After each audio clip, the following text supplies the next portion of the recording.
New ইয়র্কের Hudson নদীর মাঝখানে তৈরি হয়েছে ১৩২টি কংক্রিট টিউলিপের উপর ভাসমান এক অবিশ্বাস্য পার্ক লিটল আইল্যান্ড, যা এখন বিশ্বের সবচেয়ে ইউনিক আর ভাইরাল আরবান পার্কগুলোর একটি।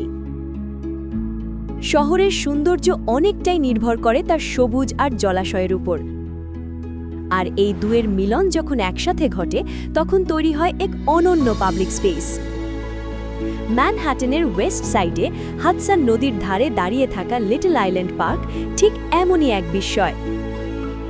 ২০২১ সালে নির্মিত এই পার্কটি বসানো হয়েছে ১৩২টি টিউলিপ আকৃতির কংক্রিট পাত্রের ওপর, যেগুলো ভিন্ন ভিন্ন উচ্চতায় সাজানো। দূর থেকে পুরো জায়গাটিকে ঢেউ খেলানো ভূমির মতো লাগে।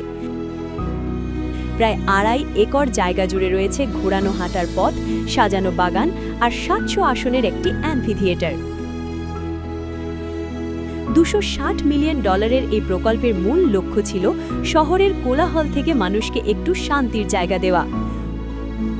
প্রতিটি কংক্রিট পাত্র আলাদা করে তৈরি করে ক্রেন দিয়ে নদীতে বসানো হয়েছে, আর গভীর পাইলিংয়ের মাধ্যমে কাঠামোটি স্থাপন করা হয়েছে। এরপর মাটি, সেচ ব্যবস্থা আর নানা প্রজাতির গাছ লাগিয়ে এটিকে জীবন্ত দ্বীপে রূপ দেওয়া হয়েছে। ঋতু আর নদীর পরিবর্তনের সাথে সাথে এই পার্কের রূপও বদলায়। এই কারণেই একে বলা হয় ইন্টারঅ্যাক্টিভ স্থাপত্য। এখানে কংক্রিটও যেন ফুল হয়ে ফোটে আর শহর নেয় নতুন শ্বাস।